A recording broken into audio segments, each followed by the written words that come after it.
Good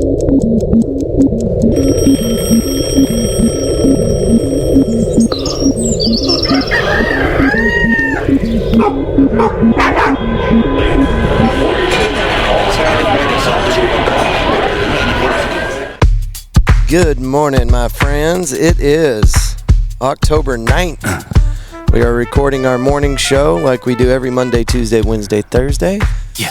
This morning at 7 o'clock sharp. This episode will be out, distributed to the public by 8 a.m. You can get it first on FortWorthRoots.com.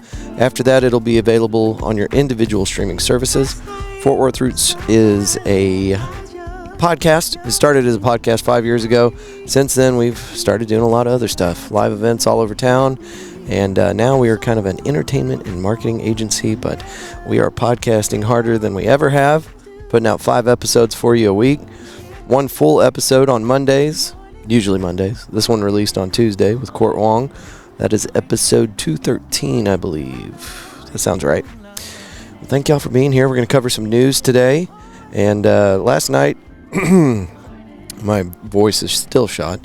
Last night I got a chance to be on the Jerry Jonestown Massacre podcast, and I was just reviewing that footage, and there was a story that popped up that I would have forgotten about if I hadn't been screening this. Let's roll it from the Jerry Jonestown Massacre, episode 596. Nips are hard. So excited. Yeah. So excited. You know what happens this weekend? I may be giving away things that you may talk about on your show. But this weekend, Thursday, rolling into town is the big boy, the 4140 of the Union Pacific steam locomotive. What? It was here a few years ago. It's coming back in, and it's going to come in. Where are they going to park it?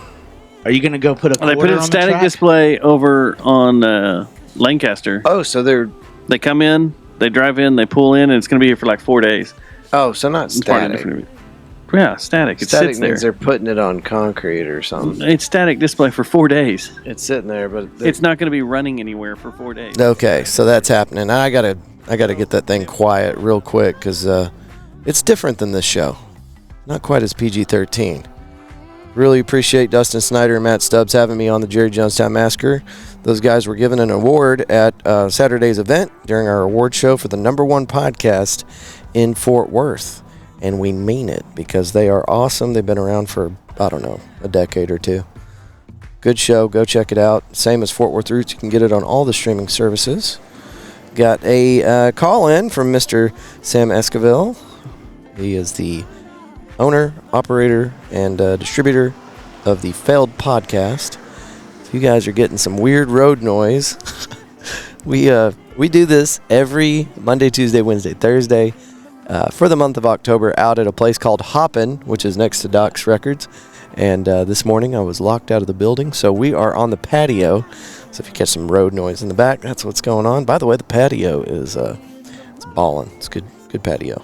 What's up, Sam? Uh-oh. Hold on. We got to start over. Technical difficulties. Welcome to the Fort Worth Roots Morning Show. My name is Sam Esquivel, host of the Failed Podcast. Here's what's going on around Fort Worth today. Some artists deeply admire the places they come from or live in, using their environment as inspiration for their work. For example, the Red Hot Chili Peppers reference South Carolina, while Wilco often nods to Chicago. And many musicians like Billy Joel sing about New York. These artists often become ambassadors of their cities. Fort Worth has its own Grammy-winning artist, Leon Bridges, who proudly represents his hometown. Before his rise to fame, Bridges performed on Magnolia Avenue and recorded his debut album, Coming Home, in a local studio.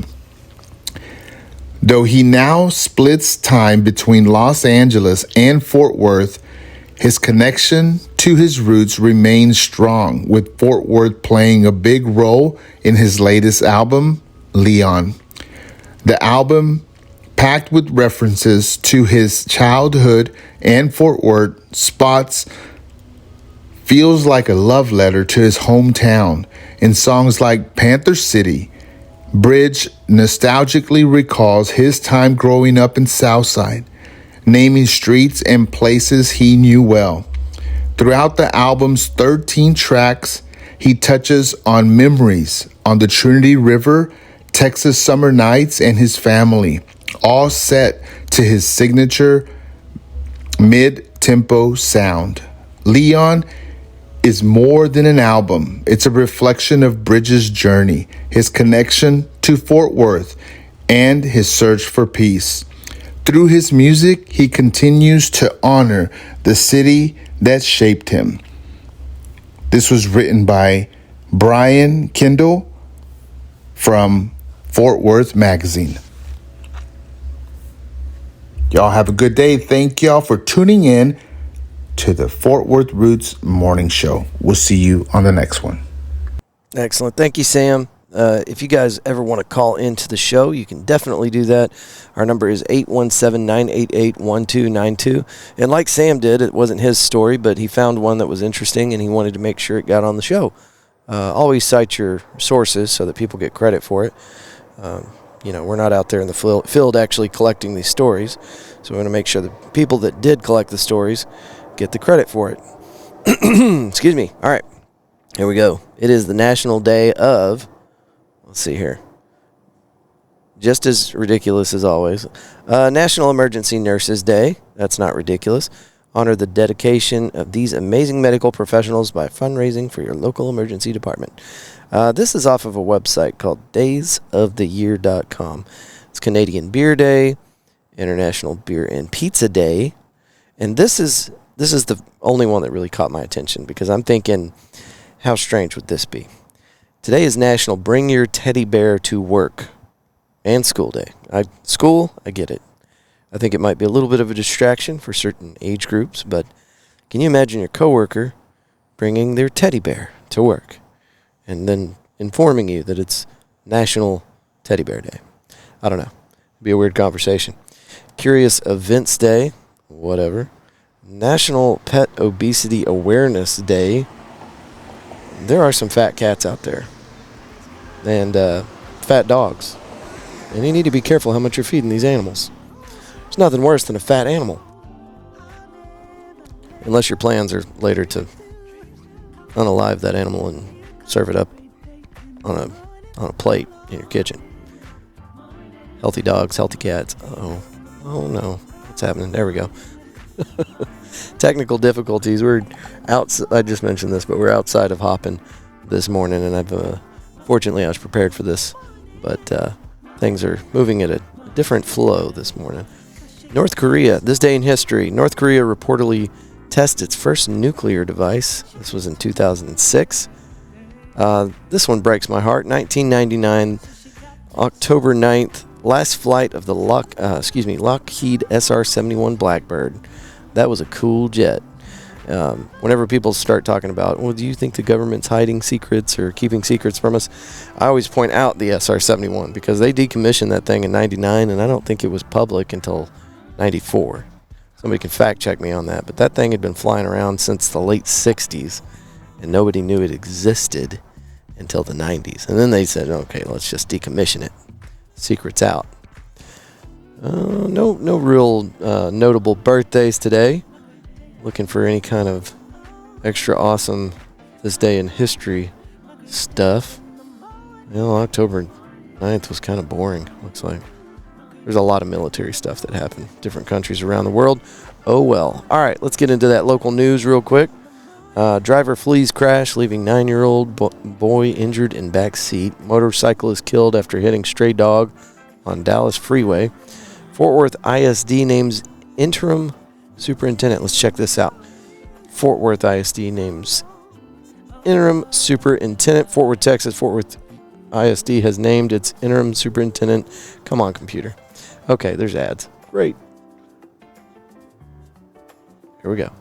During a Tuesday night meeting, board members named Dr. Karen Mulliner to temporarily replace former superintendent Angelica Ramsey, who resigned after 2 years on the job.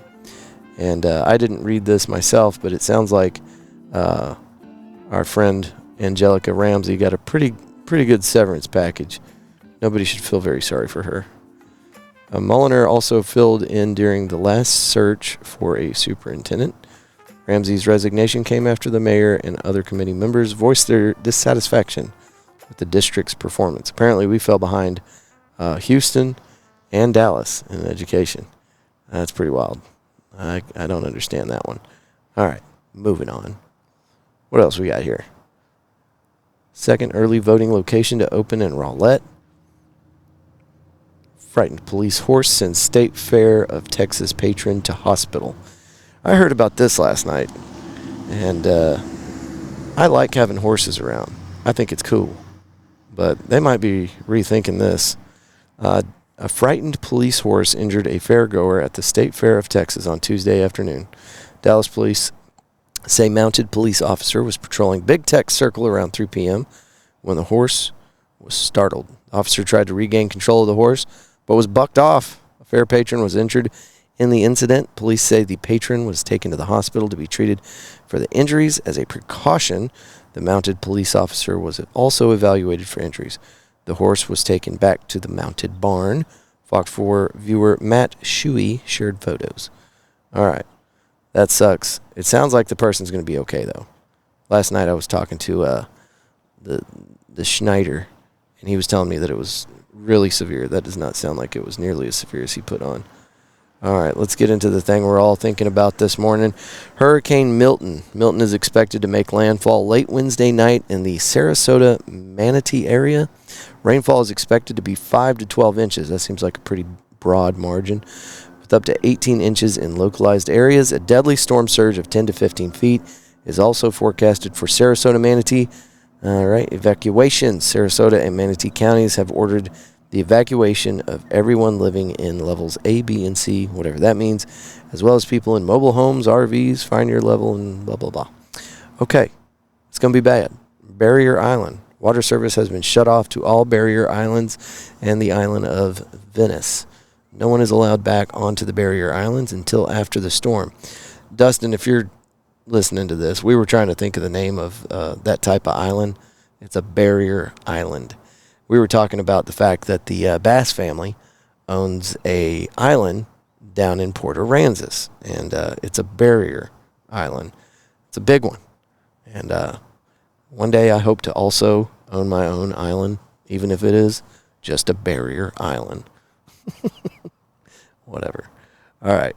And we are running out of battery power out here outside the Hoppin, Fort Worth. I've got some notes here.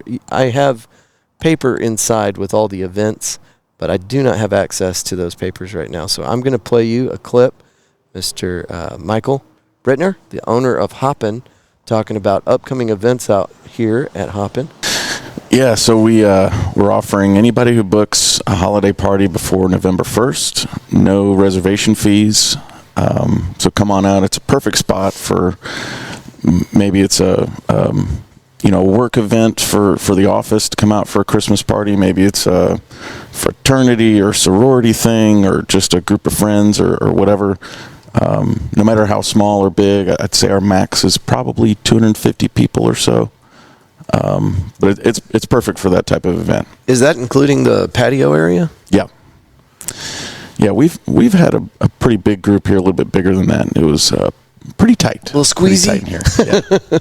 You also have music bingo, and what night does that happen on? So every week we have standing events. So every Tuesday is trivia night, and we have rotating themes, and then music bingo is every Wednesday. And they always start at 7 p.m. The only exception is tonight. We're going to start at 8 due to a private event. We have some other really cool events coming up this month. So the first one I want to highlight to everybody is we have our first stand-up comedy night this Friday starting at 8 p.m. So we have, I believe, 6 or 8 comics lined up. I'm coming to that. It's going to be awesome. I'll be there. Should be an hour of various sets from those comics. We're very excited about that. Yeah, come to comedy night this Friday, 8 p.m. It's going to be awesome. And we have a bunch of live music for the rest of the month. On Saturday, we have Kalani and the All-Nighters from 2 to 5 p.m. Next Friday night, We have Alan Haida from 7 to 10 p.m. He does. He's a solo guy, just with his acoustic guitar. He does covers for 90s, 2000s. He's really, really cool. Right on. And then Savannah Kay on Saturday the 19th from 1 to 4 p.m. And then this is one that I'm very excited about. I don't know if you've ever had Cousin's Maine Lobster.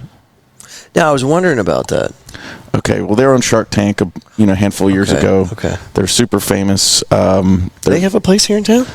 Yeah, so I think they have, maybe not nationwide, but in a lot of big cities. Okay. Holly and I had for the first time we ever had it. We had it in Charlotte before we moved here. It is outstanding. It's really good. So if you want a really good lobster roll, come out on Sunday the 20th of October from noon to 7 p.m. Cousin's Maine Lobster here at Hoppin. And how are they doing it? Are they catering inside? They got a truck? They have a food truck. It's a truck. It's a big truck, so they'll just park out front. You can go out and get your lobster roll, come back in, get back on the beer wall or cocktail bar or whatever. So Awesome. Thank you, Michael. That was from yesterday's episode, but I wanted to make sure we didn't lose any details about this place. Also, if you're wondering what you can do tonight, we have open mics all over Fort Worth. I wish we had the only one. Our open mic with Fort Worth Roots out at Pouring Glory starts at 7 o'clock, and it's always great with a featured artist every week and local talent from all over North Texas cycling through and just doing a little picking and grinning, networking with other musicians. It's a great time. There's also some really incredible open mics that you can hit up if you want to hit more than one. I always tell people that's the way to do it. There's one at Gusto's with Denver Williams, also starts at 7 o'clock.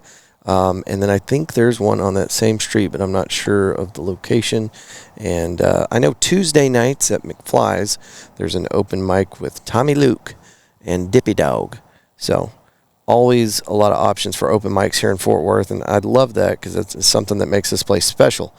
Thursday night, of course, we have karaoke at Pouring Glory. It's a lot of fun. We've got one of the best PA systems in Fort Worth for karaoke, and a nice big stage for you to sing your heart out on. So come on out and see us. Pouring Glory is located at 1001 Bryan Avenue, and I'll be there every Wednesday and Thursday. So come see me. All right, guys. Thank y'all so much for checking out today's morning episode, this 9 October. We'll try to keep you updated with all the pertinent information for the city of Fort Worth. Try to get the fire department on here to tell us a little bit more about, National Fire Awareness Week or something to that effect. And see if Craig, Public Information Officer for the Fort Worth Fire Department, can give us some tips on how to keep our families safe and to avoid fire. So we'll do that, and then we've got a bunch of events to tell you about. Whatever's happening this weekend, we'll have that available for you on Thursdays here on the morning show.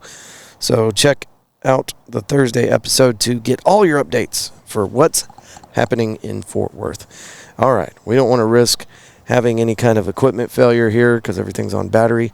And anyway, I'm out. We'll see you tomorrow morning at 8 a.m. sharp. Thank you for joining us for this segment of the Fort Worth Roots Morning Show. Moving through today, I hope you will choose love and gratitude every chance you get. Until next time, good day.